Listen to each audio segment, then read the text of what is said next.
Hello, my name is Els Hans. I go by Clark Kent 434, and I'm going to be doing some of my weapon reviews for the second assault. I'm just not going to be doing a first look, kind of what I did with the DLC for China Rising. It's because we actually have the stats already for him. The guys over at Simtic, I might have missaid that. Sorry. They got the stats kind of early, and they were able to get them and decode them. And I was kind of glad that they got the numbers and everything worked out. So I was like, well, if I get the guns, I'm just, instead of just kind of showing them what they are and how they feel, I'm just going to go ahead and give you guys the numbers. So that way you can figure out, what if the gun works for your playing style or not. And I figured that would be easier on you. And so today I'm going to be doing the GOL Magnum. And before I start off, I thought I'd show you that little clip at the beginning of the episode. Yeah, that I hate the bug where you after you cycle the bolt, after you fire one shot, and the second shot just strays right off. As you can see, I was clearly on target, so I put that at the very beginning. Man, that annoys me. But anyways, GOL Magnum is a returning weapon from Bad Company, the original and Bad Company 2. And it has made a reappearance from Battlefield 4, and I gotta say it's a very strong weapon. And looking over at the stats, the max damage for this gun is starting at 100, and it drops off to a minimum of 59. The drop off starts at 12.5 meters and ends at a very long range of 150 meters. That's on par with only 3 other weapons that have a drop off at 150 meters. That is the SRR, if I'm said it correctly. Sometimes I missay it.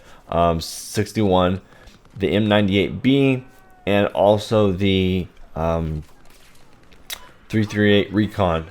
Those 3 weapons have a very long range drop off, and they're kind of built for long range drop off.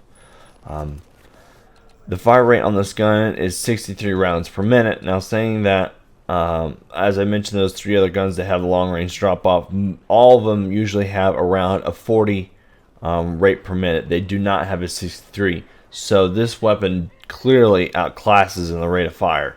So this is obviously a high damage over long range, but a high fire rate weapon. And it definitely has a very good roll, and I'll explain what that roll is. The muzzle velocity for this is 580. It's not the best. That's definitely the M98B, but it's still pretty good. It's solid. Suppressed is 320. The bullet drop off is the standard 9.81 meters per second squared.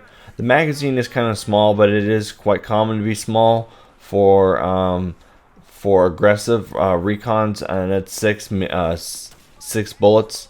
Reload times, bullets left in the chambers are 3.3 and empties are 4.1. The recoil is standard for most snipers. It's a 0.2 upwards, 0 left, 0 right.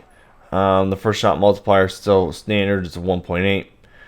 Your spreader increases to 0. That's standard. Your aim down sights is also 0, and your ADS while moving is a 1. Your hip fire is also standard as being a 5 for a sniper rifle. So a lot of the recoil patterns, the spreads and stuff, they're all standard. I mean, they don't really change. None of that really changes. I mean, it's all the same. I mean, they usually put that. That's always all common for most snipers. So you say, okay, so what's the big deal? What's the cool thing about the GOL Magnum? Well, the GOL Magnum has a very unique role, and it fits it well. It's probably the best beginner aggressive recon. If you like playing aggressive recon, or you want to learn how to play aggressive recon, I'd say this is probably the best beginner. The reason why I say that is because, well, one, it's, I think, forgiving. The max damage, is at 100, but the minimum damage is 59.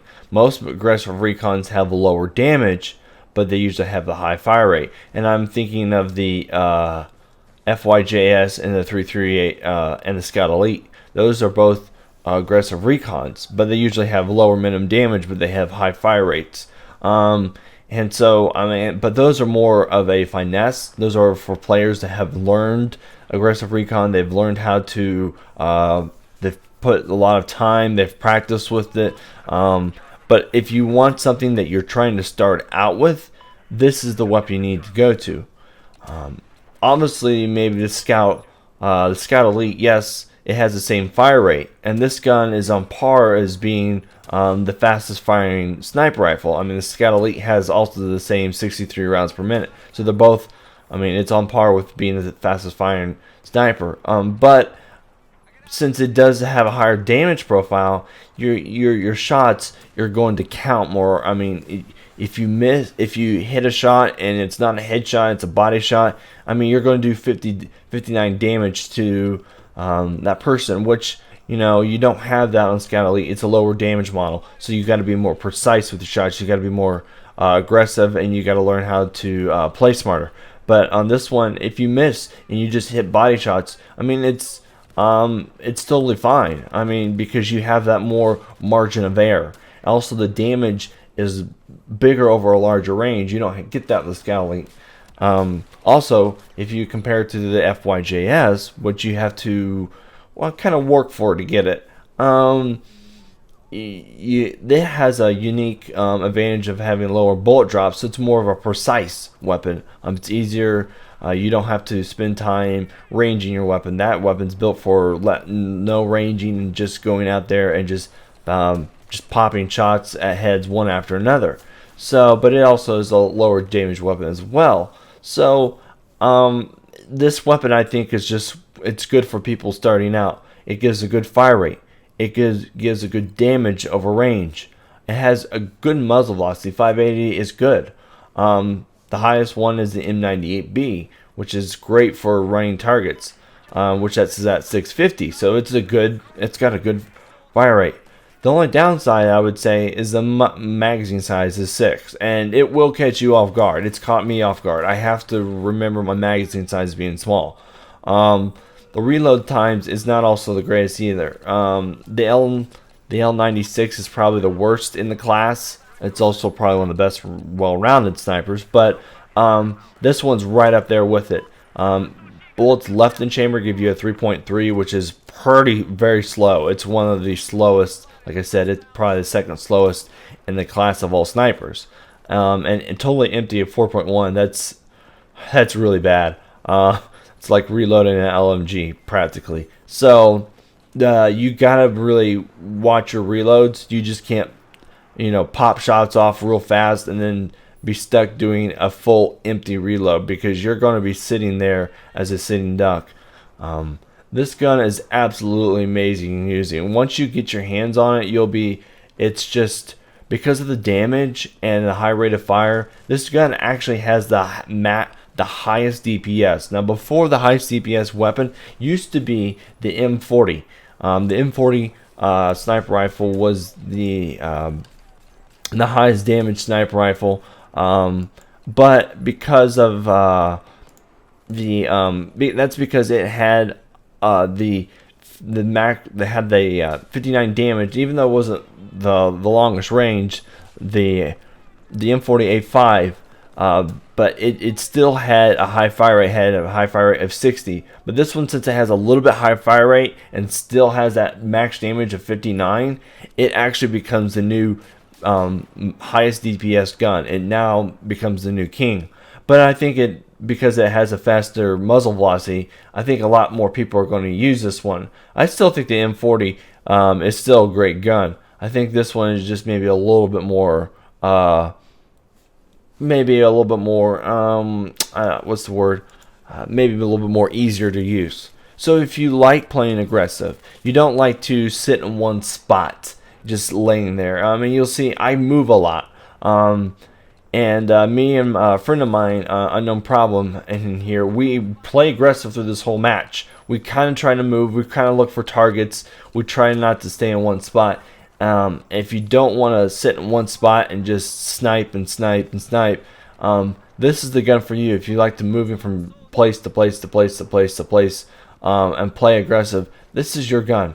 this is definitely your gun, because this gun is absolutely phenomenal for it. And I think even if you do like the sitting down and not moving a lot, I think this could actually work as well because of the good damage over range. I mean, it's like I said, it's with the other high damage over range. You know, the SRR, the M98B, and the 338 Recon. They're the high damage over range weapons, and I think you could use it for that. I mean, it's got good muzzle velocity, and I think it could work as a high damage over range weapons, even if you are not aggressive recon. But I think DICE designed it as a hot aggressive because of looking at the magazine size. Usually anything with a low magazine size is typically aggressive recon. That's how DICE builds these weapons. So I'll be curious what you guys think about this weapon. It is a little bit of a pain to unlock it. You do have to have at least a sniper rifle unlocked. So get your sniper rifle ribbon. It's a ribbon. You have to get 7 kills for that. And then you have to get 5 kills on top of the Firestorm or Caspian Border towers. There's 2 central towers in both of those. You have to get 5 sniper kills on that top of that tower. That can be a pain because the targets can be kind of ways off on those 2 main towers. But once you get those 5 kills, this gun is definitely rewarding. It's definitely fun to use. It really is a great gun, and I totally love it. I'm really going to enjoy keeping using this weapon. I like to play aggressive, and that is basically the overall review of the GOL Magnum. So guys, I'll be having more stuff coming out. I know there was a delay this week. My wife was sick, and now I'm basically getting sick as well. So I'm starting to run a temperature. Actually, I'm running a temperature right now. So then Second Assault came out, and I've been grinding, getting gameplay and stuff for you guys. And so I wanted to make sure I get some good quality content out there, and enjoying everything that is out there. And you'll be seeing a bunch more coming back. So hopefully my sickness will go away, because right now I'm not feeling too well. And I will be uploading more content. So I hope you guys enjoy. If you would, leave a like, favorite, and a comment. And if you're new, subscribe to my channel, and have a good day.